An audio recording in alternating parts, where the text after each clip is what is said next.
Buenas tardes a todos. Queremos darle la bienvenida a todas las personas que están conectadas a nuestra tercera conferencia online, denominada Desafíos y propuestas para construir escuelas inclusivas, lo que todo directivo debe saber, con María Teresa Rojas, directora académica del doctorado en educación de la Universidad Alberto Hurtado y la Universidad Diego Portales. Estamos viendo que se conecten más personas en nuestro chat. Esperamos que nos envíen preguntas en el chat, porque luego de la presentación de María Teresa, ella va a tomar las preguntas y las va a responder. También los dejamos invitados a nuestro canal de YouTube, donde están las dos conferencias online anteriores sobre formación ciudadana con Cristian Cox y sobre evaluación progresiva con Carlos Enrique. Tenemos ahora 33 personas conectadas, hay más personas que lo están viendo la transmisión en vivo de YouTube, así que dejo con ustedes a María Teresa para que comience su presentación. Muchas gracias. Buenas tardes a todos y a todas los que están conectados por las redes y gracias por la posibilidad de compartir con ustedes esta reflexión y esta mirada sobre la inclusión. Titulamos a la presentación de hoy día Desafíos y propuestas para construir escuelas inclusivas, lo que todo director debe saber, para compartir, reflexionar, informar acerca de quizá uno de los problemas bien neurálgicos del sistema escolar nuestro actualmente, que es el desafío de poder trabajar en contextos crecientemente diversos. Para eso les propongo un recorrido que tiene 3 momentos. Uno es una mirada bien panorámica a las políticas educativas que han tratado el tema de la inclusión en Chile. Un segundo momento es una aproximación a los grandes debates teóricos que aterrizan en el mundo del sistema escolar a propósito de la inclusión. Sobre eso la presentación sugiere algunos autores, si ustedes quisieran profundizar y les interesa. Y un tercer momento es justamente algunas sugerencias, orientaciones, preguntas que se derivan de un estudio que hicimos entre el año 2015-2016 en la Universidad Alberto Hurtado, en un proyecto financiado por FONIDA, un fondo del Ministerio de Educación, donde nos hicimos esa pregunta: ¿bajo qué condiciones y en qué circunstancias en la actualidad hay escuelas que se pueden imaginar escenarios más inclusivos? Parto entonces con esta primera parte, esta primera aproximación, ¿no? La inclusión hoy día como un eje de las políticas en educación, no solo en Chile, en buena parte de América Latina y también del mundo. ¿Y de dónde viene esta palabra inclusión? Se habló siempre de inclusión, siempre se hizo el énfasis en este concepto, y lo primero que me gustaría proponerles es que la inclusión es una palabra que no obstante tiene larga data en las ciencias sociales, en la psicología en particular, aterriza en el mundo de las políticas educativas ya en la década de los 90.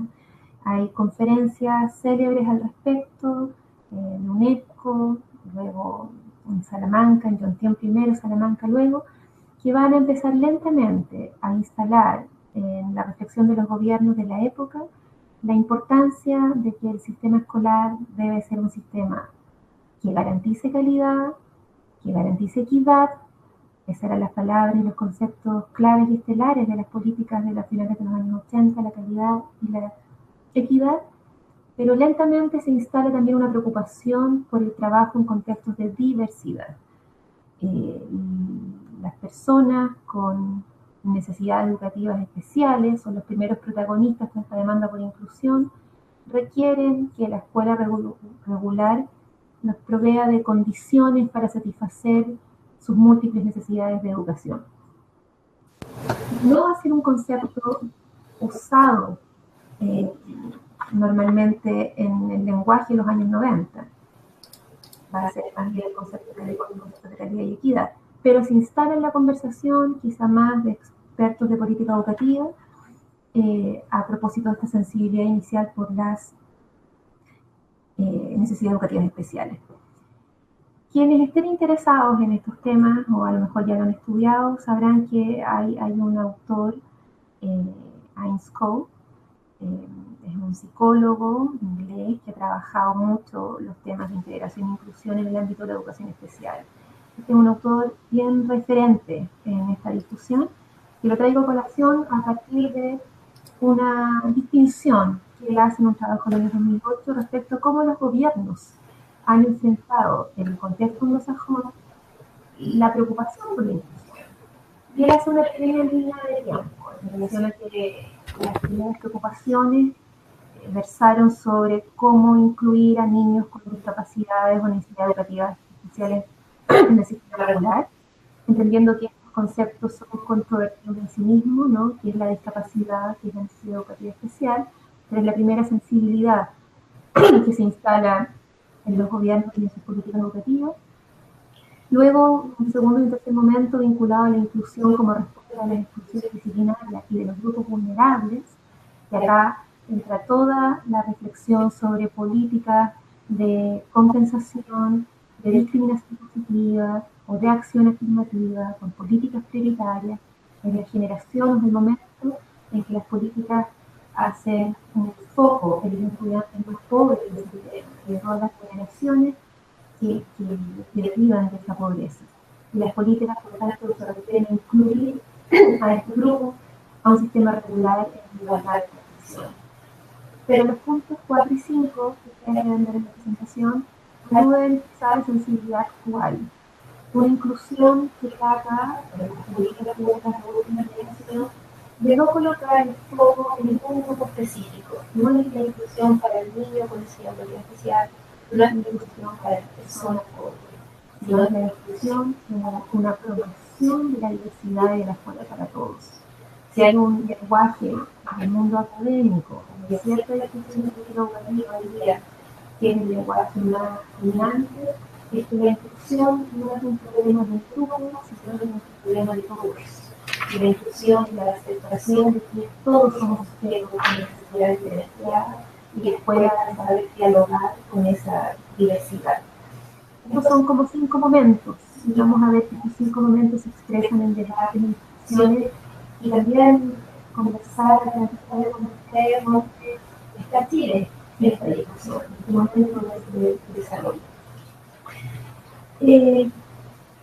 Una mirada perspectiva rápida, seguramente que ustedes saben, para detenernos en cuál es la historia de las políticas educativas en Chile, referidas físicamente a la educación, con la prioridad del foco en esa educación.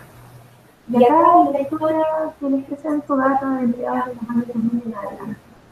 Hay una primera iniciativa que conocemos como la ley del 15%, que es un inciso de una reestructuración de la ley de jornada escolar completa de 2020, donde en ese inciso bien específico se obliga o se vigila para que todas las escuelas que reciban subvención especial, perdón, todavía no subvención especial, sino que una subvención pública de servicio, tienen la obligación de incorporar a un 15% de matrícula de estudiantes de condición de vulnerabilidad. Lo que había detrás de esta primera iniciativa era de cuotas de inclusión, de focalización en un otro de eventos, era obligar a las escuelas, particularmente las escuelas de colegio nacional, a garantizar ciertas condiciones de proximidad social en su alumnado. Esta es una ley que dice ley, pero es que digo un inciso dentro de la ley de jornada escolar completa, que define por primera vez en Chile cuotas obligatorias de vulnerabilidad. Me detengo un poquito en esto por la particularidad del caso chileno. Chile es el único país en Latinoamérica que existe cuotas obligatorias de vulnerabilidad en la escuela. La política de cuotas obligatorias de vulnerabilidad paralelamente se está desarrollando en Brasil, pero en el marco de las universidades, ¿no? De la obligación de incorporar población universitaria vulnerable en la educación superior. En Chile se hace en el sistema escolar con una controversia que fue significativa, estamos hablando de hace 10 o 12 años atrás, donde hay actores del mundo educativo que les parece que no es la decisión, que no se puede obligar a las escuelas a transformar socialmente su currículum, que además no tiene mucho sentido generar cuotas porque las vulnerables viven en barrios vulnerables, dedican a las escuelas vulnerables, por tanto, a los políticas de consorcio ad hoc no se va a trasladar. Es una controversia académica política que se da entre ciertos actores de ese momento, pero que sin duda no tiene mucho impacto en el sistema escolar. Lo que hemos investigado es que finalmente fue una ley poco conocida, que no logró impactar en las narrativas o en los discursos sobre los directivos de escuelas particulares subvencionadas, al menos en la región metropolitana, o en aquellas escuelas susceptibles a incorporar una población vulnerable. Y hay algo claro, era una obligatoriedad, pero no sujeta a más subvención, que es justamente el gran salto que va a dar el segundo momento de esta decisión, que es la SEP, que es el sistema de financiamiento más importante que tiene el sector de financiamiento público en Chile. Y la SEP es un momento de inflexión en las políticas educativas. Chile opta por un modelo en las políticas en América Latina, en el mundo anglosajón, en el mundo francés o francófono, que están muy sensibles a los lugares de los años 2000 y de incorporar toda la inclusión. En Chile el camino de la perspectiva que se adopta es una perspectiva que favorece incorporación, cuidado diferenciado a niños y niñas más vulnerables del sistema escolar, pero contra la decisión de cuáles son los resultados. Hay una especificidad del caso chileno o de la adaptación que ha sido estas políticas. Y hacer, como ustedes saben, focaliza la atención vulnerable, no alude a la diversidad, a la necesidad de la especial como foco, sino bien es el tratamiento de un niño militar que requiere correcciones especiales, más financiamiento, más recursos, más apoyo, y que se proveerá vía subvención y vía el proyecto de mejora que la escuela compromete para tener un plan diferenciado. Y es lo que la sería la ley más importante del actual sistema de aseguramiento de la calidad de Chile. Vamos a conversar más adelante sobre cuáles son los alcances de esta subvención diferencial en la mirada que nosotros hemos elegido o hemos construido a propósito de las escuelas de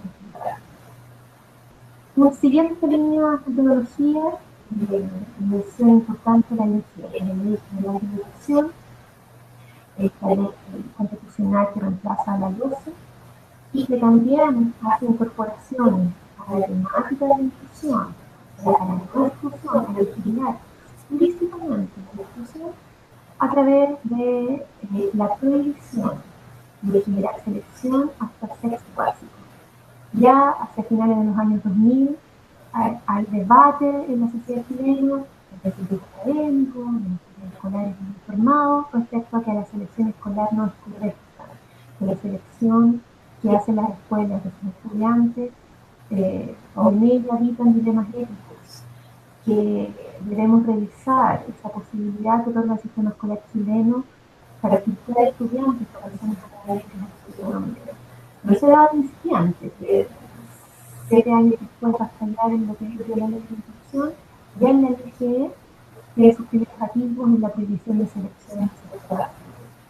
Decir eso sí que hubo una paradoja, ¿no? Se prohibió la selección hasta sexto básico, pero no se prohibió el proceso de la selección. Y en las investigaciones que miraron desde el año 2009 a la fecha, y esta ley o esta revisión para cada momento escolar, sobre todo en las escuelas y las conclusiones vigentes fueron no, porque las escuelas dijeron no seleccionamos, pero sí hacemos procesos de revisión que siguió operando como un filtro socioeconómico y académico en muchas escuelas. También mención importante a lo que quizá es la instrucción para la autonomía en el sistema escolar, que es el decreto 170.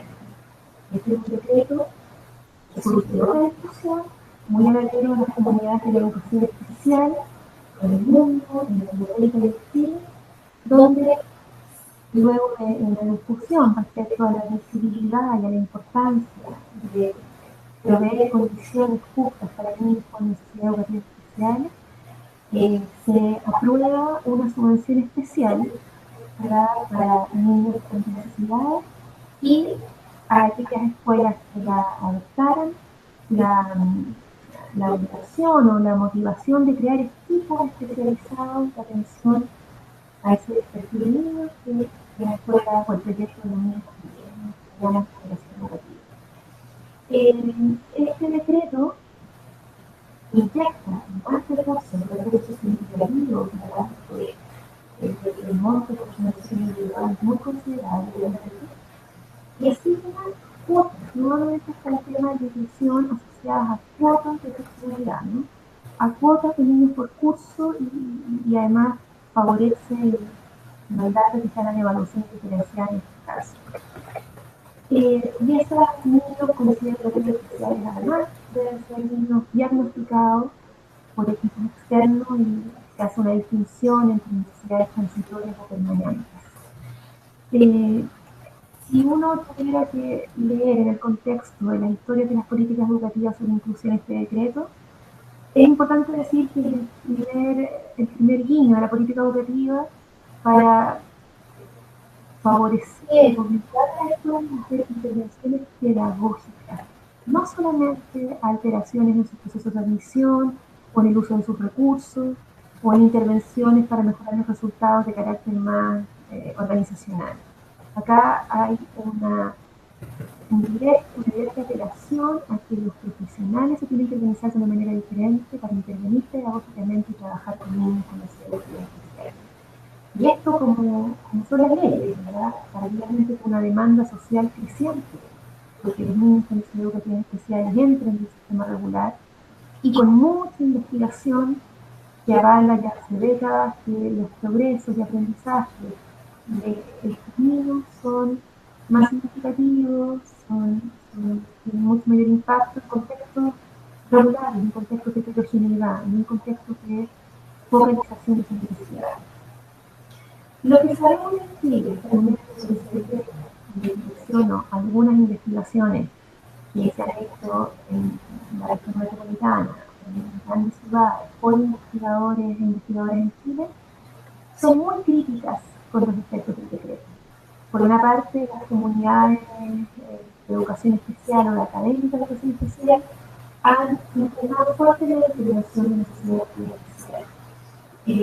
Hay una patologización de niños y niñas, hay una sobrediagnosticación de sus definiciones, de sus maneras de ser, pero además hay una sobreespecialización. Hoy día se habla de INE, INPI en la escuela, lo que puede tener nuevas exclusiones, ¿verdad? Cuando la ley lo que quiere es proteger y crear mejores condiciones para la inclusión, y la escuela va recreando un lenguaje para marcar la diferencia de ese niño y poner un estrato de relación social, de razón por favor de la escuela.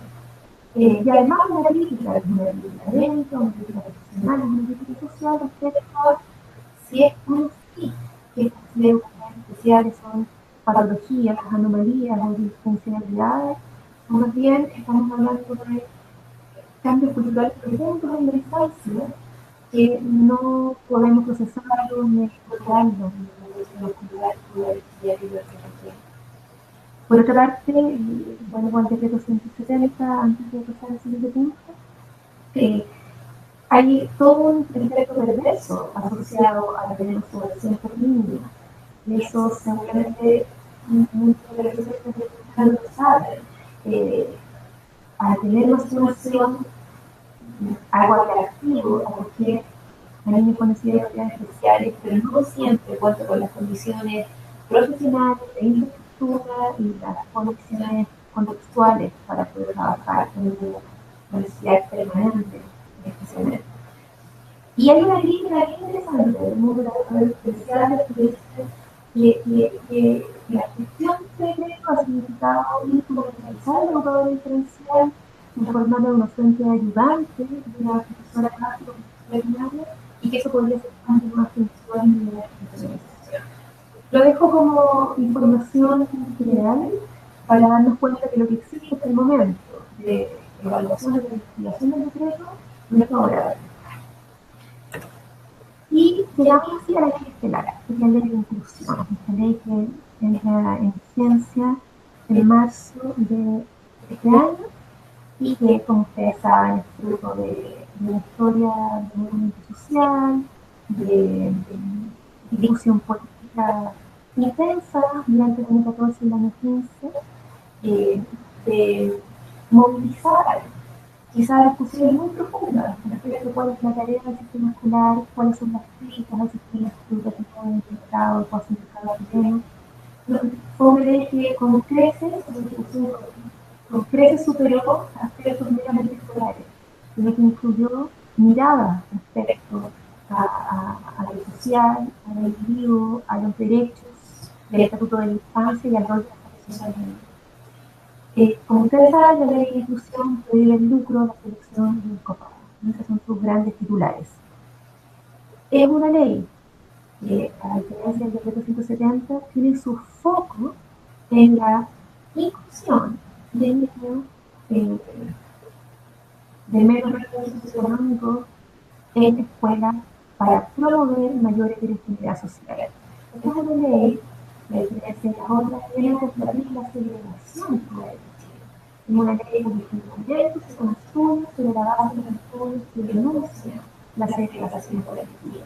Por tanto, es una ley que va mucho más allá de la segregación social, sino que moviliza sus esfuerzos para ver si este hipótesis de no será posible que las escuelas de conocimiento público en Chile sean más favorecidas socialmente, sean más justas socialmente. Bueno, y en este marco de esta fecha hemos estado viviendo también esa discusión. Por una parte, un grupo de sostenedores privados poniendo sobre la mesa que el cambio de la seguridad jurídica de inversión es muy complejo. Por otra parte, la presión porque la selección de estudiantes sea gradual, selección sobre cierto tipo de colegios denominados emblemáticos o selectivos que deberían tener públicos distintos. Por ello, un copago que terminará o desaparecerá gradualmente, denunciado como un dispositivo de alta segregación del sistema escolar, pero donde tampoco son claros los tiempos de esa desaparición, porque necesariamente tiene que aumentar la subvención escolar por estudiante para disminuir el copago. Y acá me gustaría subrayar dos cosas que creo que son muy interesantes. La ley de inclusión, se transforma en decreto, la Secretaría de Educación también en la escuela, incluye una serie de disposiciones que van más allá del lucro de la selección del copago, que hoy día afectan muchísimo la organización escolar, prohibiendo una serie de discriminaciones arbitrarias que al parecer estaban naturalizadas en muchas escuelas. Y esto ya fue controversial en este año en medios de comunicación de las instituciones católicas. Nosotros nos vinculamos con el tribunal, con la escuela, con el servicio, en el fondo la percepción de que hay una ley que podría intervenir en los reglamentos de convivencia de los establecimientos y que podría atentar contra los derechos educativos. Ahí hay una zona de disputa, de tensión entre lo que está favoreciendo el Estado y las estructuras que están recibiendo las escuelas también. Pero me detengo en particular. La ley de inclusión hace necesariamente modificaciones en el ING, ¿verdad? En el 2016, que han seleccionado el concepto básico, no se subdivide todo el sistema, pero los invito y las invito a revisar del artículo 11 al artículo 13 de la ley, donde hay una referencia a todos los establecimientos del país. Nosotros tenemos los artículos que se refieren a todos los establecimientos, incluidos los particulares pagados, particulares subvencionados y los municipales, diciendo que a partir de la aprobación de esta ley queda prohibida cualquier discriminación arbitraria que vaya en contra de tratados internacionales sobre derechos humanos en la escuela. En el fondo, estos dos artículos amplían de manera inédita la noción sobre inclusión, adaptándola a todos los aspectos de la diversidad social, cultural, sexual, etc. Vamos a ver que esto es potencialmente un respirador de debate, de derechos y de acciones, como ocurre en el mundo escolar. Dicho y pasada esta historia política, algunas palabras sobre el enfoque teórico de inclusión. Acá tienen más información en la presentación que está a disposición de ustedes. Si es que lo discutimos en el mundo teórico, académico sobre inclusión, uno encuentra varias tradiciones. La más importante para la educación escolar es toda la discusión del mundo de la educación especial. Y acá el mundo de la educación especial ha sido bien claro en comunicar que no tenemos que confundir integración con inclusión. La integración tiene que ver con una cuestión accionista, que es más bien un niño diferente que se tiene que adaptar a un tronco común.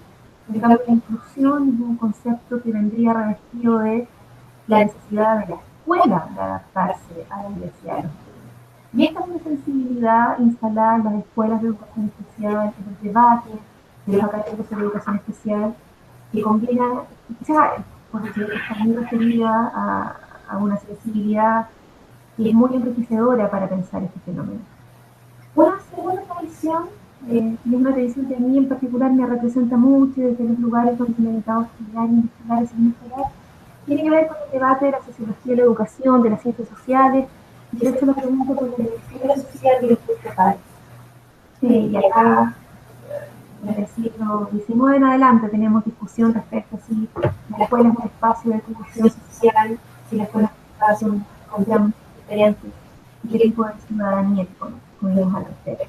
Hay un autor emblemático en el mundo de la educación, el filósofo norteamericano que ya dijo hacia el año 30 y antes, que la escuela es el espacio de encuentro entre clases sociales. No hay otra institución en las sociedades modernas que provea esa posibilidad. Por tanto, vamos a encontrar mucho debate, mucha discusión sobre cómo favorecemos el efecto par en el mundo escolar, cómo logramos que niños pobres, niños que no son pobres, estén juntos, hombres y mujeres estén juntos, cómo recreamos las condiciones para que la escuela sea una pequeña república mixta, heterogénea de construcción de la ciudadanía. Una tercera corriente, discusión, no es que sean enfoques teóricos en sí mismos, sino que son discusiones que aparecen en las ciencias sociales y tienen impacto en la educación, se refiere a toda la discusión sobre la interculturalidad. Y acá la sensibilidad y las demandas aluden fundamentalmente a los pueblos originarios, a los indígenas y a la población migrante. Y la escuela hoy día en Chile y en el mundo no es una escuela nacional, es una escuela plurinacional, es una escuela que cohabita con sus culturas originales y originarias, y en el caso chileno, hoy día con el proceso de migración, la región metropolitana, la segunda región, y crecientemente hacia el país, está presenciando cómo su población está transformándose, como el aporte migrante está haciendo que tengamos nuevas influencias culturales y tenemos cada vez una escuela más demandada por responder a esos nuevos perfiles culturales. Y termino con un enfoque de inclusión que es denominado para hacer esta presentación con énfasis en procesos culturales como la diversidad de género, especialmente la crítica a la noción de la humanidad. Subo acá los estudios feministas, los estudios de género, los estudios sobre sexismo, los estudios sobre niños transgénero, transexuales, los estudios sobre la reivindicación de la diversidad y la diferencia. En Chile tenemos poca investigación acumulada, hay algo que a lo que refiero además a nivel internacional, pero sin duda es la demanda que va a tener más visibilidad de manera creciente. Los padres se organizan, la sociedad civil empieza a presionar, porque la escuela empieza a ver que el género también es un aspecto que repensar en este contexto de educación, que no existe la normalidad hombres y mujeres, ¿no? Y que debemos aprender a repensar que es un niño diverso, porque ya no responde al patrón o al canon tradicional, androcéntrico y machista con el que nos educamos. Y esto es proponer en esta presentación una noción de inclusión que trata de incluir el debate anterior. Les propongo entender la inclusión en el mundo escolar como el proceso de la comunidad escolar por educar a la diversidad de su alumnado, por atender sus múltiples necesidades de aprendizaje y favorecer entornos de integración social y cultural que suponen escenarios de interculturalidad y de mixtura social también. Y para ello es fundamental eliminar las barreras de selección sociológica y académica. Esta es una definición que parte de la base, que no podemos pensar procesos inclusivos de cualquier naturaleza, social, cultural, cognitiva, con barreras de selección socioeconómica y académica. Me cuesta entender que un colegio se autodenomine inclusivo si hace algún tipo de filtro y selección al respecto. Y eso es debate, es una materia de debate y bueno, supongo que no ustedes. La tercera parte, y para la que nos queda el tiempo, no se lo dejo ahí para ustedes, para la discusión, es compartir los resultados de un estudio que venimos a terminar en la Universidad de Hurtado sobre la inclusión social en las escuelas, donde miramos 8 escuelas en particular. ¿Qué podría ser interesante para esta discusión? Fuimos a 8 escuelas de la región metropolitana, de la quinta región, de la séptima, de la octava y la novena regiones, para entender qué está pasando con un grupo de escuelas bien difíciles de encontrar, debo decir, que se habían adelantado a la escenario de la inclusión. Ya habían eliminado su barrera de selección, estaban en proceso de eliminación del copago, estaban repensando la diversidad y la composición social de su alumnado y estaban con proyectos o el trabajo con niños con necesidades especiales muy activos, muy reflexivos y con muchas preguntas y problemas al respecto. Y mirar estas escuelas, que van a ver en la presentación, que están en objetivos de la investigación y luego la metodología. Nosotros lo que hicimos es realizar toda su documentación, hicimos entrevistas, hicimos observaciones, entrevistamos a los sostenedores, a los directivos, a los profesores, a los apoderados, donde tuvimos a mirar durante un tiempo estas escuelas con cierta excepcionalidad. No es fácil encontrar en Chile escuelas que tengan cierta heterogeneidad social, y les preguntamos qué problemas tienen, cómo creen que han solucionado bien, cuáles son los desafíos que les presenta la inclusión y la ley de inclusión en particular, qué apoyos necesitan, qué cosas son difíciles de transformar. Y al respecto, algunas reflexiones para que demos paso a las preguntas. Leo una declaración de principios importantes. No le pidamos a la escuela que solucione todos los problemas de la inclusión, de la segregación en Chile. Y acá hay un dato de la estructuración de nuestro sistema social. La ley de inclusión modifica las barreras de entrada a las escuelas. Y es por eso que la inclusión está tan presente en nuestro debate. Pero no altera, no puede, no tiene alcance para alterar los objetivos fundamentales. La segregación residencial, pero no podemos creer esta ley que modifique, transforme una segregación que es una segregación social, barrera territorial. Y además no podemos el derecho de la elección de la escuela es un derecho constitucional que al efecto sigue siendo un derecho no cuestionado. Y en aquellos sistemas que hemos estudiado y que aumentan sus condiciones de inclusividad, este es un derecho que hay que revisar, porque pareciera que Chile no hay piso político para hacer esa pregunta, pero es importante decir que principalmente esa es una reflexión. Contarles que en cada escuela lo que hicimos fue ver qué pasaba a nivel de las culturas, las subjetividades, qué discursos, juicios y lógicas de liderazgo había en esas escuelas, qué estaban haciendo con todos sus reglamentos de admisión, de convivencia, de evaluación, leerlos, mirarlos, saber cómo los estaban transformando y tratamos de entrar en los espacios de aula para saber cuáles eran sus modificaciones en términos de características. El tipo de presentación, sobre todo director de saber o directora de saber. Yo quiero decir que todo director y directora debe reflexionar, debe tener cuenta de la experiencia de estas escuelas tipo, excepcionales en el contexto del sistema escolar chileno para repensar su propia experiencia organizacional. Primero decir que es claro que una escuela es una relación con el discurso de la inclusión y la diversidad social. ¿Cómo hacemos para que la inclusión sea el trabajo en contextos diversos, donde todos tenemos necesidades educativas especiales y no esté orientada a niños con déficit, al niño problema, al niño que tradicionalmente no estaba en la escuela y que es el problema que debo solucionar?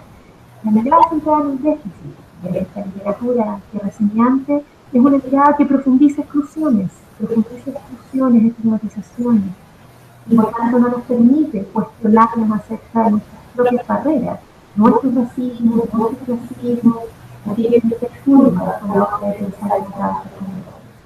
Y que en la escuela nos tocó revisar, mirar y conocer, lo que vimos que existía un esfuerzo, creencias individuales, a veces directivos, tremendamente entusiasmados y motivados por repensar su cultura, pero no cohesión institucional.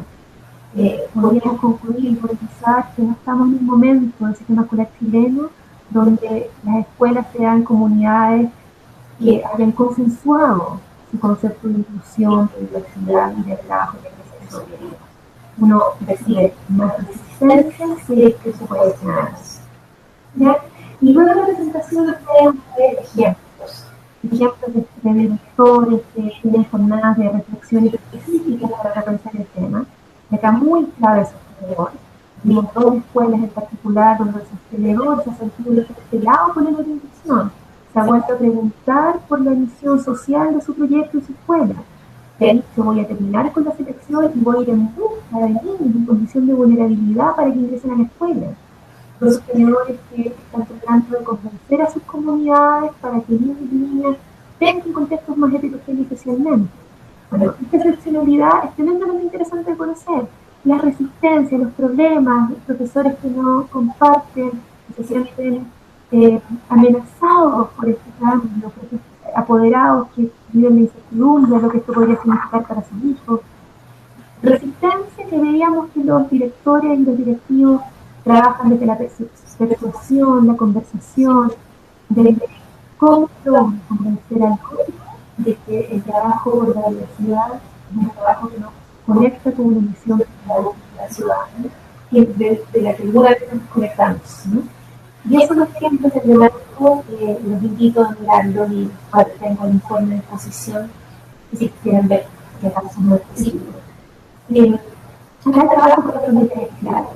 Nos dimos cuenta que los apoderados que conocimos en estas 8 escuelas explicaron mucho de hay una comunicación tan burocrática con la escuela, tan central en la formación, tan centrada en lo descriptivo, en lo que hay que hacer y lo que no hay que hacer, en las buenas familias, en las malas familias, muy llena de prejuicios. Uno podría ver en estas 8 escuelas que el tema de la relación con las familias es un tema muy poco suelto, no se puede ver. Hay temas muy interesantes, pero tenemos una relación muy administrativa, burocratizada y prejuiciosa con la familia. Y acá hay una relación, en el caso de un director, que hacía jornadas no para informar nada, sino para escuchar. Se había dado cuenta que primero había que discutir una catástrofe y que había que hacer. Pero ya de la gente pensaba en una dinámica más comunicativa, más propositiva, más instalación de soluciones. Y ese tiempo, porque se llevaba más o menos 3 años en ese trabajo para poder instalar esa conversación, pero se daba cuenta de la relación con la familia como clave a repensar en esta orientación de la que tiene la diversidad, ¿no? Sobre políticas, leímos todo lo que podemos leer, pero nos dimos cuenta que hay mucho trabajo, y los directivos tienen que saber que hay mucho trabajo. Nos encontramos con reglamentos que tienen normativas más propias de 50 años atrás que los tiempos contemporáneos. Y llaman, por ejemplo, a que las niñas se vistan como señoritas y los hombres como caballeros. Eso que puede estar muy bien intencionado está lleno de sexismo, que no ha tenido la ocasión de pasar por un filtro respecto a cómo son las relaciones de género hoy día. En el fondo nos dábamos cuenta que los reglamentos hablan de un Chile que no se ha preguntado sobre su diversidad, sobre los cambios de la infancia, sobre los cambios de la juventud, y que chocan fuertemente con las demandas de una juventud y una adolescencia que tiene cargas culturales tan diferentes, ¿no? Bueno, y quizá todo el debate de estos últimos días acerca de este famoso manual de sexualidad habla justamente de este desencuentro. Nos dimos cuenta que estas escuelas, y las que son particularmente exitosas en ser reconocidas como ambientes acogedores de la diversidad, han protocolizado sistemas de acogida de la familia y la comunidad. Es muy importante trabajar en el bienestar de los apoderados. ¿Cómo los recibimos? cómo le damos la bienvenida a la escuela, cómo hacemos que se presente. Hay apoderados que manifiestan mucho dolor por la indiferencia de la escuela acerca de las personas, migrantes, no migrantes, pobres, no pobres, profesionales, una escuela que parece un poco pesada, ¿no? Y esta experiencia interesante, nos damos cuenta que esta dimensión afectiva, la acogida, la generación de condiciones de bienestar, es la clave de cierto nivel de satisfacción de la comunidad. Y también hay una escuela particular que es una escuela muy interesante en la región que está abocada a aprender todo de la participación, en una escuela que está de más. Arrancaste como si fuera tripartita, recomendada por estudiantes, donde estaban reelaborando sus reglamentos, reelaborando sus fronteras disciplinarias, reelaborando sus fronteras disciplinarias. Y en una encuesta, donde empezamos a ver que no es interesante. Es apertura, es ya por el otro, es entender que tiene que tener ese disciplinador al otro ya no le parece, viceversa. Sin miedo, porque los alumnos no proponen cosas descabelladas, porque puede ser bastante más relativo. Pero lo que quiero resaltar es que el trabajo de inclusión supone un trabajo participativo de participación de diferentes muy diferentes. Muy importante el tema del uso del tiempo en el espacio y las actividades culturales. Nos llamó la atención en todos los colegios visitados, donde los profesores directivos dicen, acá hay algo diferente en esta comunidad, donde me siento más acogido, mejor tratado, donde me siento escuchado, y que el interactivo, esto tiene que ver con la creación y más atención en el tiempo de actividades culturales extraescolares, festivales, encuentros culturales, musicales, artísticos, encuentros conversacionales, cuentos. O sea, hay objetivos en nuestro país en el espacio exterior de una innovación que nos sorprendió en relación a cómo el espacio cultural es un espacio que no está presionado por el resultado, por la subvención, por los logros, y un espacio de encuentro, de diálogo, justamente de activación de la conversación que no está sujeta a las normas. Y eso es interesante, pero también es una alerta que los espacios de inclusión relatados están bien fuera del aula, dentro del aula, ¿no? Y termino diciendo que es lo que alcanzamos a ver en el otro caso, en el área de profundidad, que es que el estudio formativo no es un estudio generalista, para comprender fenómenos, ¿verdad?, de manera situada. Es que sin duda, como ya explicar de aula es lo más difícil.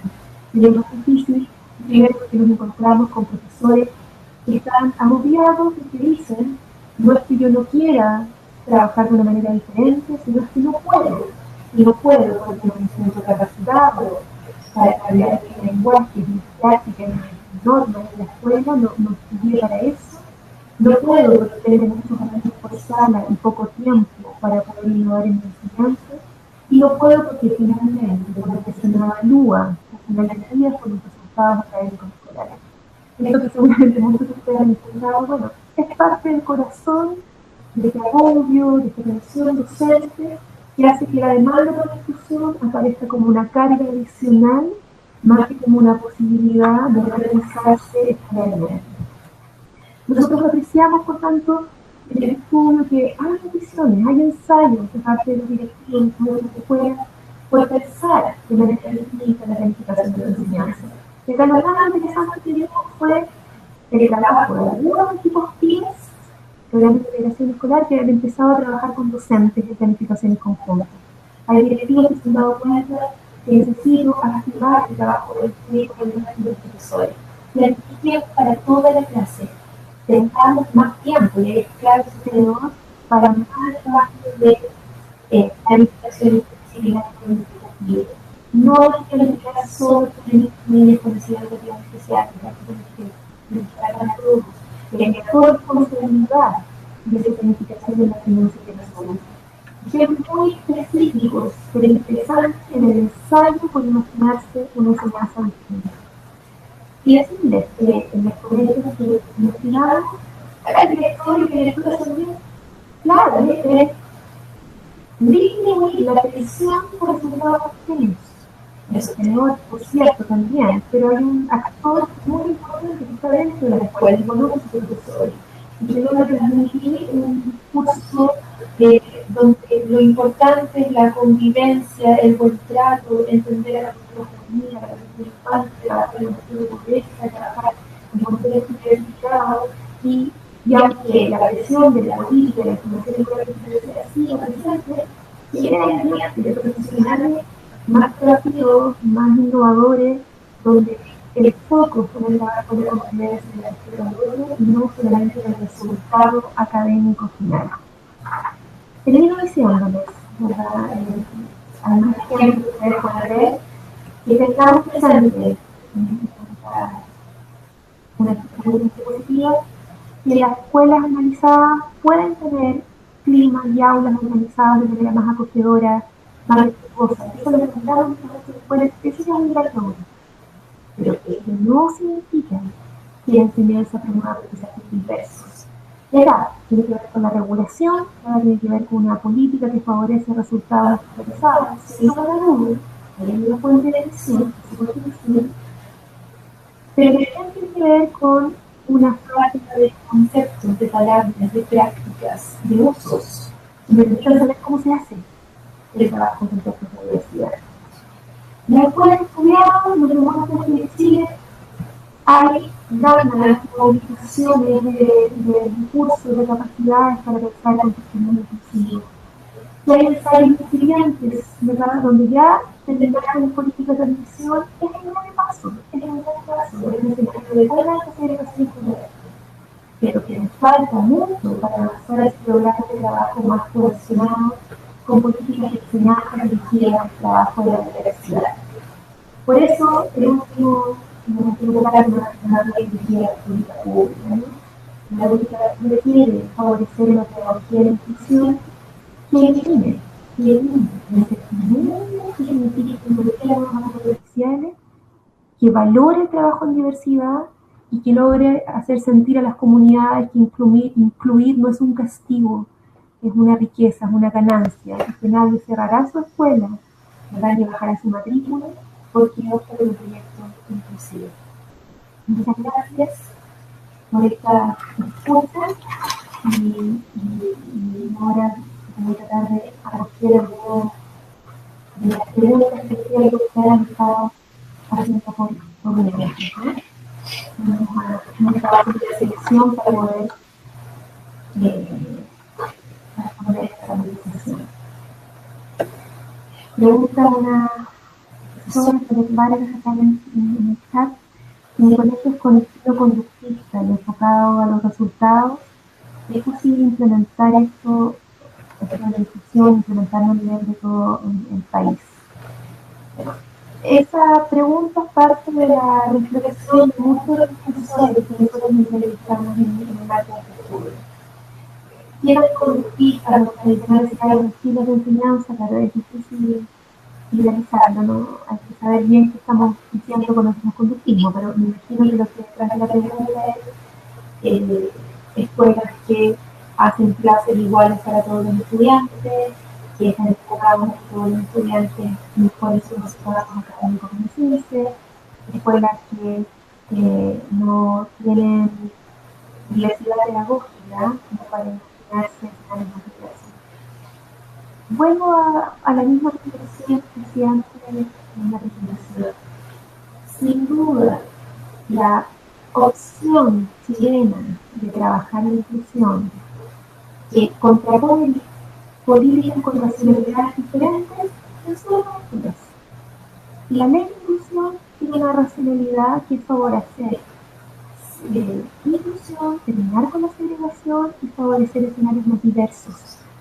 Pero convive con el modelo de la seguridad y lo que me pide son resultados estandarizados.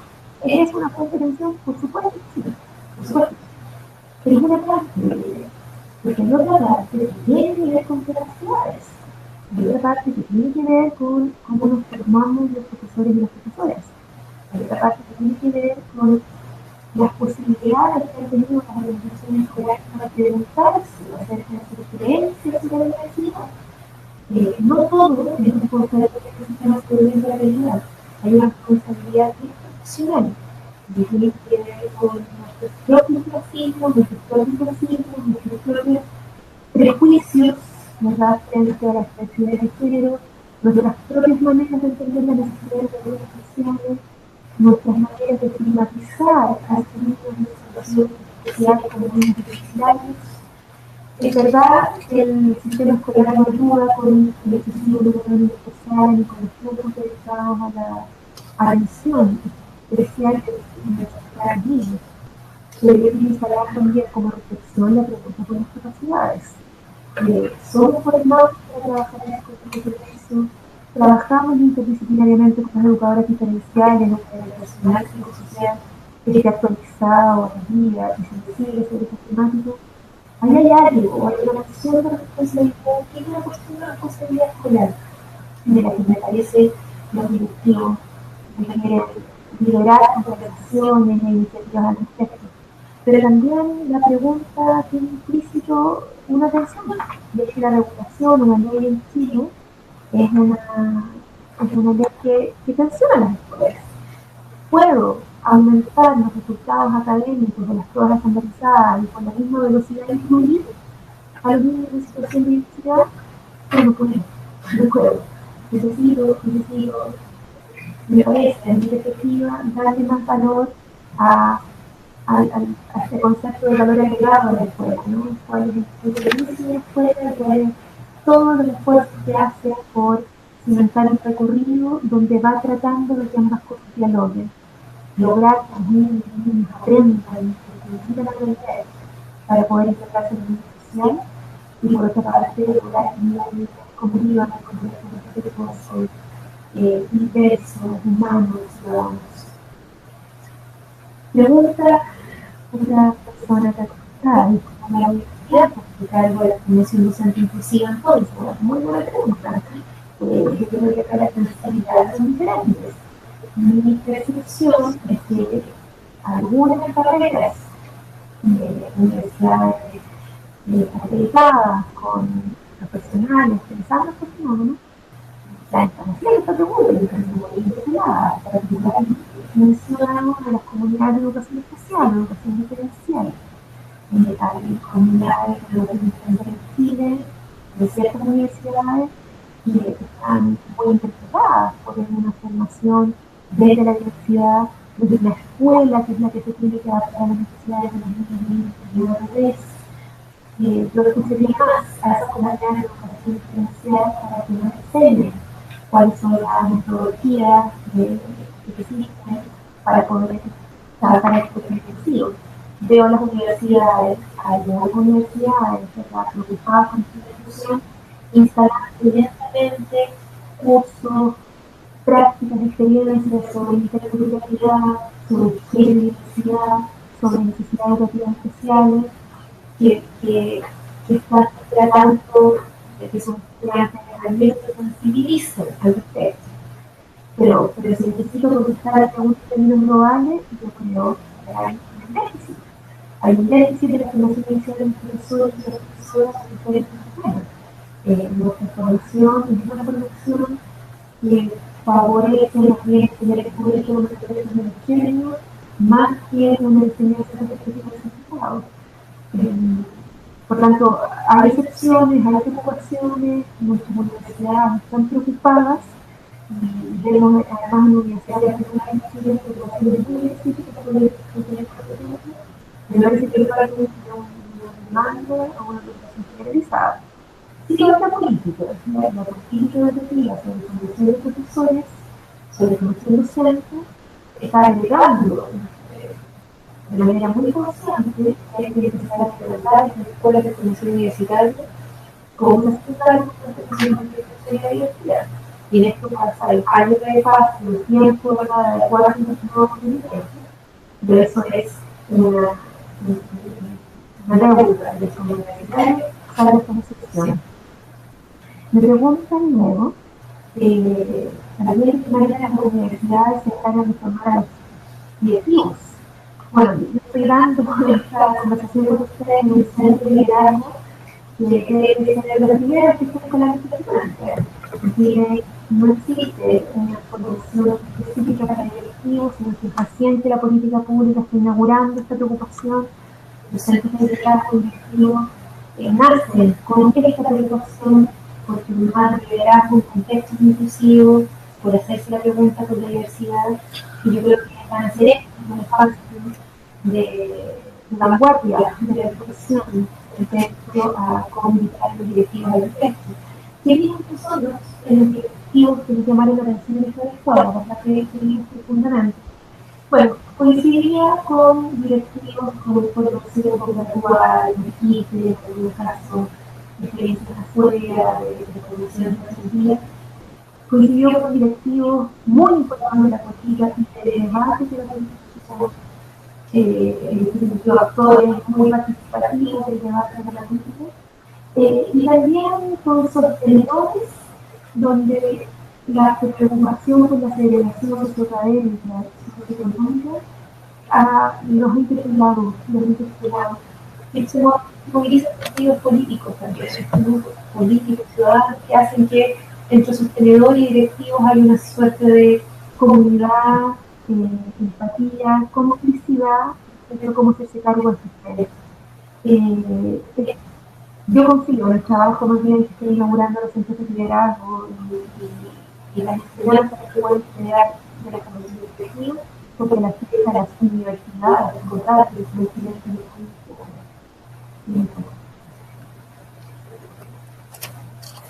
me parece que el tiempo está ya acechando. Voy a contestar a una última pregunta que estamos seleccionando acá por siguiente tiempo.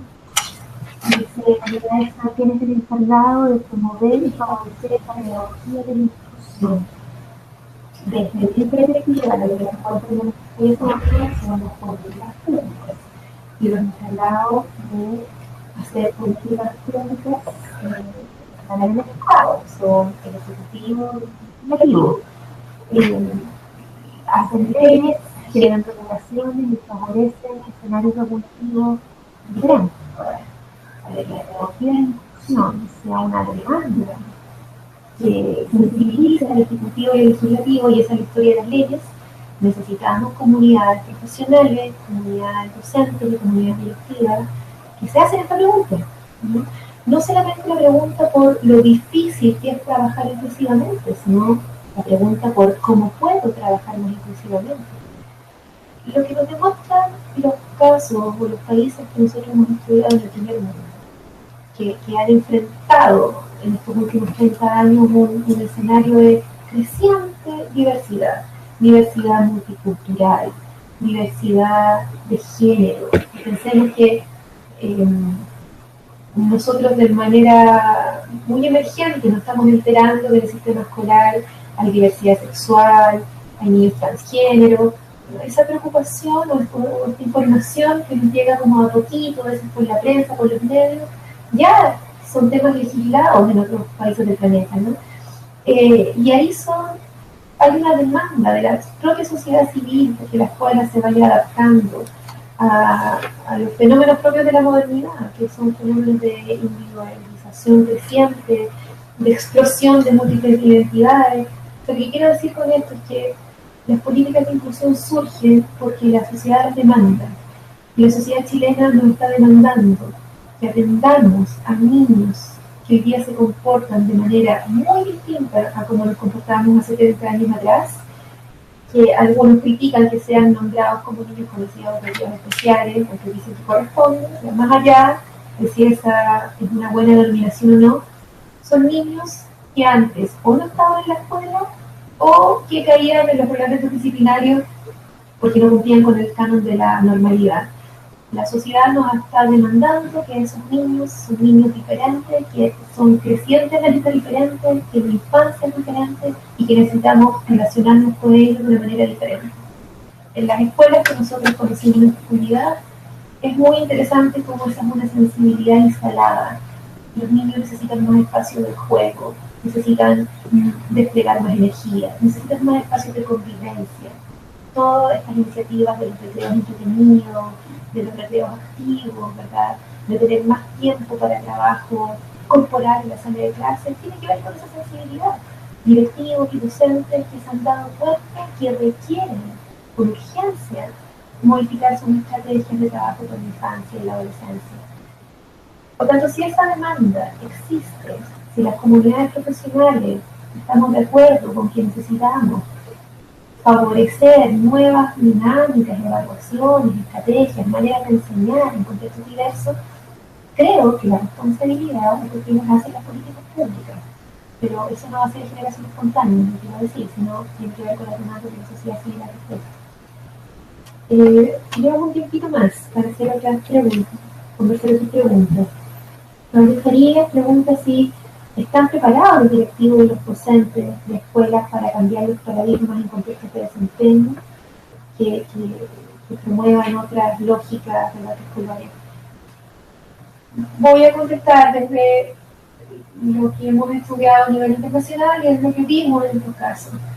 A nivel internacional estudiamos, miramos ejemplos en Estados Unidos, miramos ejemplos en Europa y en algunos casos en América Latina, donde esto es una tensión siempre. No existen los países que hayan resuelto empíricamente trabajar inclusivamente en sus escuelas.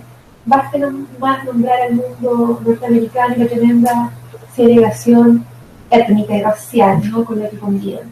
Por tanto, no pensemos que Chile es el país en déficit al respecto. Este es un fenómeno de sociedades que cambian, mutan, se transforman y donde la multiculturalidad es un fenómeno globalizado y donde los cambios de la infancia también. Y la demanda por las distintas identidades va a tener una presencia en la escuela. Los indígenas, los migrantes, las mujeres, los transgéneros, los hombres, etc. Son fenómenos globalizados. ¿Estamos preparados? Hay comunidades más preparadas que otras en lo que estudiamos en el mundo internacional y eso tremendamente en coherencia con las políticas que las legislan. Las políticas de los países que estudiamos son diferentes. Hay políticas más centralizadas, políticas más descentralizadas. Estados Unidos es un caso bien emblemático.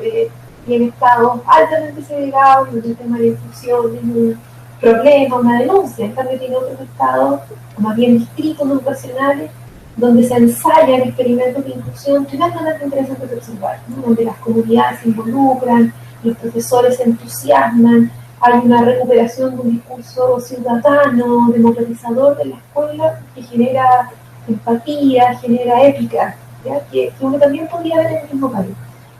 Lo que vimos nosotros en nuestra escuela es que existen estas escuelas excepcionales, que antes de la ley empezaron a terminar con su programa de selección, o sea, ya hay una sensibilidad interesante, ¿no?, al menos en las escuelas particulares subvencionadas que nosotros realizamos. Lo que existen son intenciones, intuiciones, disposiciones, ruidos, ¿ya? Hay un ruido respecto a que la selección escolar no es correcta, que no es correcto pedirle a los niños de 4 años que den toda esta selección, que no es correcto imaginar a los niños de una prueba estandarizada para no bajar el puntaje de la escuela. Hay un escenario inicial que es un escenario ruidoso, sensible en estas escuelas sobre que algo hay que hacer para cambiar las cosas. Y en estos directivos que conocimos, nosotros notamos voluntad, disposición, pero también incertidumbre, también percepción de soledad, de que es difícil, de que la sociedad chilena lo que demanda es que sus hijos e hijas, por una parte tienen la universidad, pero por otra parte le tenemos miedo a con quién nos juntamos, quién es el compañero al lado de nuestros alumnos. No es fácil, no basta con el voluntarismo para generar escuelas más inclusivas. ¿Verdad? Necesito un sistema social que esté pensando y esté valorando esa ciudadanía. Pero también nos encontramos con apoderados que dicen: yo quiero que mi hijo esté en una escuela con cierta heterogeneidad cultural porque le va a servir para la vida. Esos son los primeros niños y sensibilidades, no tengo que ser representativos. Es más bien representativo que las madres y los padres en Chile quieren que sus hijos no se junten con otros diferentes. Pero en estas primeras sensibilidades, yo podría decir, hay una incipiente transformación de las culturas. Y aquellos autores que nos iluminaron para pensar estos problemas, que leímos para entender el fenómeno de la inclusión, insistían que es clave empezar preguntándose cómo es la cultura escolar, qué creemos los actores de esa cultura escolar, cuáles son nuestros prejuicios, cuáles son nuestras propias creencias y miedos sobre la diversidad, qué creemos sobre las profundas diversidades que hay. Y cuando no tenemos ocasión de remirarnos como una comunidad profesional que vive con muchos prejuicios, incluimos de manera forzada, sin estar convencidos al respecto, y sentimos muchas presiones por el mismo. Los directivos que me tocó conocer están preparados porque están en un proceso de transformación cultural, pero tienen miles de inconvenientes y muchas tensiones de desencadenar esos procesos en ciertos ambientes continuos. ¿Qué prácticas inclusivas, me pregunta el profesor, deben o debiesen ser observadas en directivos escolares? Vuelvo a hacer esta pequeña comparación, ejemplos interesantes de afuera y ejemplos locales. A mí me llamó mucho la atención algunas escuelas en el contexto europeo y norteamericano, donde los directivos se han puesto la misión de integrar y mejorar el desempeño de niños latinos o afroamericanos, y al mismo tiempo que mejore la comunicación que existe entre las familias blancas o europeas o gringas puntualmente, o clases medias profesionales, y estas familias en condición de vulnerabilidad. Y lo que veíamos ahí es, vuelvo a estudiar la cultura, la comunicación, cómo la escuela tiene que invertir un tiempo en espacios de encuentro donde los temas de la infancia se multiplican, no solamente la nota, el horario, la norma, la rendición, es también la música que les gusta escuchar, el instrumento que les gustaría tocar, en fondo favorecer la mixtura, la integración entre las propias familias, que es un paso muy importante, supone que los directivos multipliquen las posibilidades de encuentro, pero no centrado en lo prescriptivo, en lo normativo, sino que en aquellas actividades culturales que van a ser placenteros y acogedores en la escuela. Y es interesante cómo en los casos chilenos que nosotros observamos en regiones y en la región metropolitana, había una intuición en esos directivos muy interesante. Tenemos que multiplicar los encuentros culturales donde la gente sienta un gusto en estar en la escuela, sienta un gusto en encontrarse, donde los niños tengan espacios de convivencia. Si la pregunta es ¿qué buena práctica observo? Yo creo que hoy observo una buena práctica, y sin duda en aquellos colegios que han protocolizado de los directivos con mucha claridad al respecto, la acogida, el bienestar, el sentirse parte de una comunidad. Las escuelas, algunas que visitamos y observamos, hay apoderados que resienten mucho eso. Cuando llego a la escuela no me preguntan el nombre, no me preguntan de dónde vengo, quién soy, en qué podría aportar. Es tan impersonal, hay casi una suerte de maltrato en una relación muy indiferente. Los casos interesantes donde los directivos han influido que eso es clave, vemos al director o la directora saludando a las familias en la puerta de la escuela en la mañana o en la tarde. Los vemos con una actitud corporal de acogida, los vemos haciendo hitos de iniciación de entrada al colegio, los vemos haciendo reuniones donde la gente se presenta, donde habla su demanda. O sea, es un espacio de inversión en la acogida y bienestar y genera climas afectivos que para los efectos de sentirse incorporados son bien claves. Pueden parecer cuestiones anecdóticas cuando uno las escucha desde afuera, pero lo que nosotros observamos es muy importante. Cambia absolutamente el clima escolar y de acogida y de percepción de satisfacción de esa comunidad. Nos preguntan si creo que un currículum tan ambicioso como el chileno, en cuanto a contenido, permite los espacios de convivencia e inclusión. Clave, absolutamente, y eso lo conversamos con nuestra contraparte en Ministerio de Educación, lo conversamos con los directivos. Es un currículum hipercontenidista en el marco de la tarea que demanda la ley de inclusión.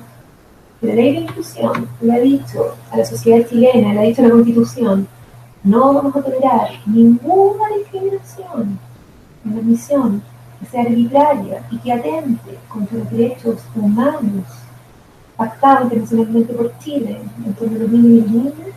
Necesito reacondicionar el tiempo curricular para un trabajo del respeto de la ciudadanía, del bienestar. Eso sin lugar a duda, y los profesores nos dicen, nos, nos piden o nos demandan que hagamos adaptaciones curriculares, pero las adaptaciones curriculares siempre están sobre la base de abarcar toda la extensión del currículum. Es un currículum a todas luces muy extenso, muy continuista para la tarea que la inclusión demanda, y es un currículum que requiere potenciar aquellas áreas donde pueda abrir ventanas para una formación ciudadana inclusiva y diversa. Y lamentablemente el currículum tiene muchos enclaves que atentan contra ello, no solamente el exceso de contenido, y eso exceso de nacionalismo, por ejemplo, en el caso de la inclusión por interculturalidad, por migración, la ausencia de ciertos actores que no están en un currículum que nos enseña qué han hecho los niños en la historia, en las matemáticas, en el aprendizaje. Es un currículum que no obstante hizo pasos gigantescos, ¿verdad?, en modernizarse y ampliar la mirada acerca de la cultura que se permitía en la escuela. Fue construido en un momento donde la inclusión como tal no era una demanda tan exigente como lo que hoy día, donde los actores y sus identidades no se habían multiplicado tan visiblemente en el mundo escolar como están multiplicados hoy. El currículum requiere, me parece, y eso conversamos con las escuelas donde estuvimos, una reelaboración, énfasis en momentos de trabajo de la diversidad, más visibilidad para las mujeres, las identidades de género, para los niños, para los migrantes, para los indígenas, para los habitantes de la ciudad en su conjunto, ¿no? Es difícil enseñar a apreciar la diversidad si el currículum tiene relatos muy homogéneos. Otra pregunta también interesante, dice si las comunidades pueden generar bases curriculares programadas o pensadas para la inclusión y el respeto de los derechos humanos, o si es necesario esperar una política macro al respecto. Me parece que son ambas cosas. No quiero transmitir una mirada voluntarista de que es posible trabajar la inclusión y basta con que uno pueda. Sin duda que no. Estoy diciendo primero que la ley de inclusión no elimina desigualdades sociales que van a seguir siendo un tremendo obstáculo de la integración socioeconómica y cultural de niños de nuestro país. Vamos a seguir desencontrados por barrios, vamos a seguir desencontrados por razones socioeconómicas, vamos a seguir desencontrados en capitales culturales. No se le diga a la ley que mejore una desigualdad que no es estructural. Por tanto, esto no es voluntarismo solamente. Y también una demanda de las familias por lograr que su hijo ojalá no esté con sujetos que no nos gustan por sus costumbres, por sus colores, por sus maneras de ser. Y eso es otro gran tema, ¿verdad? Como las familias en Chile tomamos decisiones también para excluir y segregar. No es que tengamos la intención de hacerlo, pero es la manera en que hemos construido el mercado objetivo que tenemos. Son un escenario adverso de desigualdad y de competencia, y en una política que yo creo que tiene racionalidades diferentes, como lo decía antes, o por una parte me invita a incluir y me invita a hacerme cargo de estas nuevas identidades, pero por otra parte me presiona porque de no tener los resultados académicos que debo tener en el transcurso de 4 años puedo sufrir castigos, aun cuando durante este gobierno esa presión ha disminuido, ¿verdad? Porque se ha tratado de desactivar la lógica clasificatoria de las escuelas que tienen su escuela diferencial y a no cerrar ninguna escuela por ello. Aún así la tensión subsiste, ¿verdad? Una demanda social al respecto, no solamente en las escuelas. Y es difícil, es muy difícil. Y quiero insistir que es el Estado responsable en generar la fase de una política, una pedagogía de inclusión que haga que sea virtuoso, que premie la inclusión, que le dé más importancia, que la valore y reconozca el esfuerzo y sacrificio de las escuelas que hacen una apuesta por ella. Eso requiere también visibilidad y premio, y hasta el minuto no existe. Pero también creo que las comunidades escolares pueden hacer mucho al respecto. No todo, pero tienen una porción de responsabilidad. Y eso pasa por fortalecer capacidades docentes y directivas. Directores y directoras para la inclusión que invitan y lideran propuestas de reorganización de su comunidad en torno a replantearse qué es lo diverso, qué es lo normal, cómo ha cambiado la infancia, cómo en el acotado margen de acción que tenemos podemos hacer algunas acciones transformadoras, y profesores y profesoras que se sienten interpelados, que les resulta insuficiente hacer lo que hacen porque se dan cuenta que no todos los niños reaccionan igual o tienen las mismas necesidades o las mismas posibilidades de aprender lo que ellos enseñan. Y cuando eso ocurre, muy incidentalmente en las escuelas públicas en Chile, pasan cosas interesantes. Se moviliza la participación de las comunidades, participan más las familias y los actores. Hay una percepción de bienestar, y eso es muy importante. En 2, 3 de las escuelas estudiadas aumenta la percepción de bienestar, de satisfacción con el establecimiento de sus padres y madres o de la comunidad moderada. Es agradable ser convocado a la escuela, no es un problema de una reunión, ¿no? Me siento convocado por ese proyecto que es mío también. Eso, que es tan subjetivo, que es tan difícil de medir, ¿verdad? Que tiene que ver con con la cultura escolar, ¿no? Tan poco tangible y tan de discursos, de estados de ánimo, es muy clave en las proyecciones escolares. Es muy importante en las proyecciones escolares. Nosotros vimos que hay comunidades escolares, escuelas, que tienen mucha incertidumbre con la ley de inclusión, que sienten que no van a tener barreras de entrada y que van a crear, comillas, cualquier niño, que van a perder su excelencia, que van a perder el público objetivo que habían tenido históricamente, que la ley de inclusión es un riesgo porque van a trabajar en un escenario incierto, desconocido. Todo eso pasa, y eso son incertidumbres razonables, legítimas. Son miedos en el marco de un sistema escolar que hemos construido de la manera que hemos construido. Y acá creo que es clave la acción de esos creadores directivos. Bajar esa incertidumbre, favorecer el derribamiento de las barreras de selección, entusiasmar a la comunidad porque la diversidad favorece a nuestros niños y a nuestras niñas. Decirles que no va a haber riesgo al respecto. Esto no se desactiva de la noche a la mañana. Las escuelas, 2 escuelas en particular, que es muy interesante lo que han hecho, lo que nosotros observamos, llevan 3 o 4 años en esta tarea de trabajo, de conversación, de alianza con el sostenedor. No son cosas de rápida acción, son cosas de mediano o larga duración. Pero que la interpelación que es la inclusión respecto a la formación para la democracia, para la ciudadanía, el encuentro con el otro, afecta a esas comunidades. Quieren hacer cosas. Yo también quiero subrayar eso. Me quiero subrayar como un espacio de posibilidad, como un espacio de esperanza en el sistema escolar chileno. Una pregunta más. Tenemos tiempo. A ver si estoy escuchando. Pregunta a la profesora. ¿Cómo nosotros, los docentes, damos más espacio de convivencia, de arte, de inclusión, si el sistema no está hecho para ese espacio, ¿verdad? ¿Cómo respondemos a la demanda si no hay una política pública? Bueno, es interesante que se ha repetido esta pregunta. Yo creo que es muy concordante con lo que nos pasó en la investigación. Muchos profesores teníamos entrevistas muy intensas emocionalmente, donde los profesores nos decían, no es que yo no quiera incluir, no es que yo no quiera que este país cambie, ¿no? Lo que pasa es que no tengo las condiciones.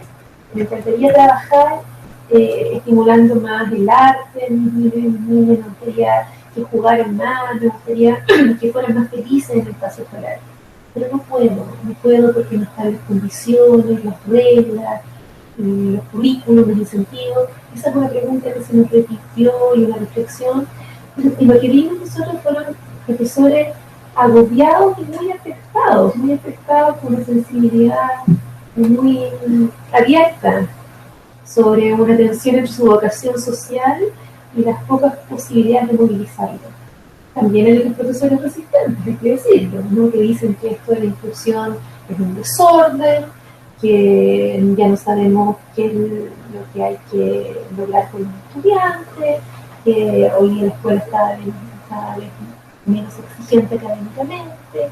También hay una cultura de resistencia y oposición de muchos profesores. Acá los sentidos de los profesores no son homogéneos en lo absoluto, son muy heterogéneos y pueden ser muchas cosas, ¿no? Hay disciplinas, edades, instituciones de origen, sentidos políticos, etc. Vuelvo a lo mismo. Claro que es difícil. Si la política pública no es coherente con un relato inclusivo, trabajar por mayor inclusividad en un trabajo pedagógico de inclusión. Claro que es difícil.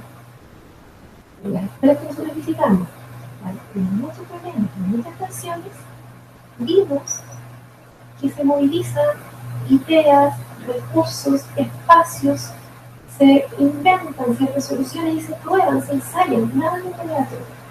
La propuesta de hacer, por ejemplo, recreos entretenidos, recreos donde los niños bailen de la coreografía, recreos donde el profesor o el director deje que los niños usen el piano, deje que los niños usen la guitarra.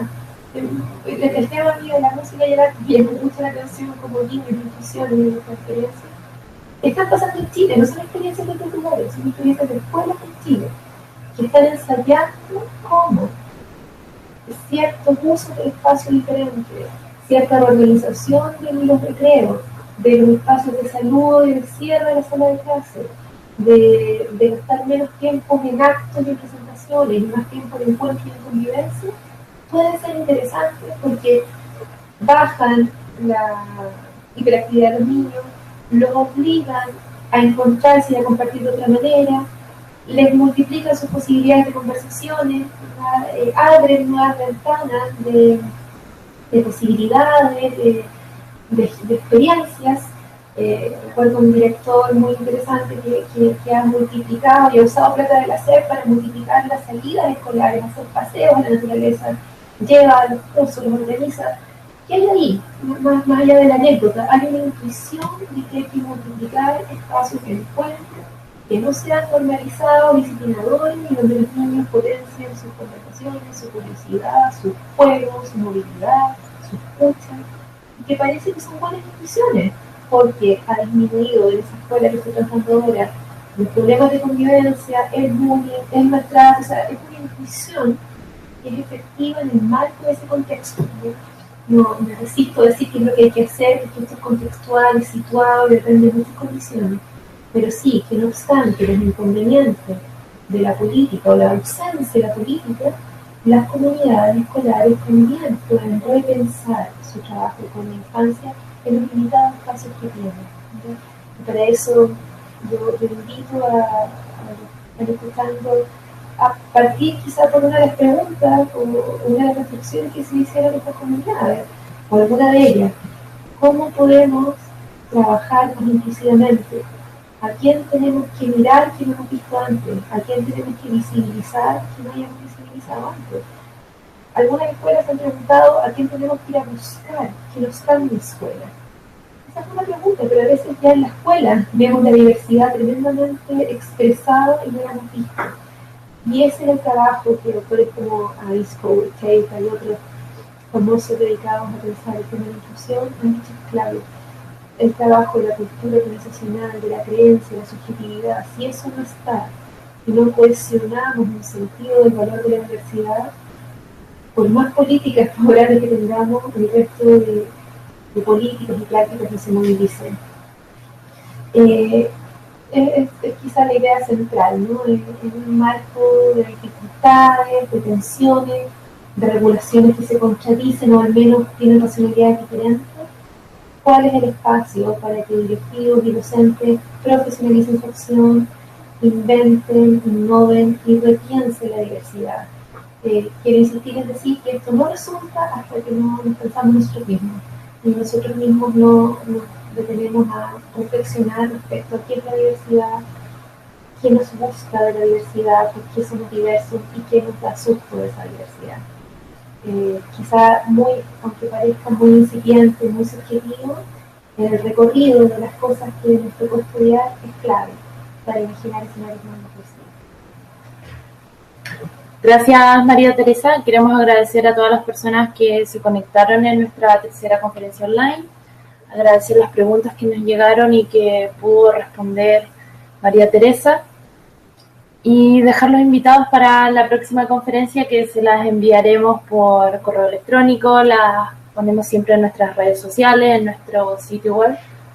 Así que muchas gracias a todos, les vamos a enviar la presentación a sus correos y esperamos tenerlos también en la próxima conferencia.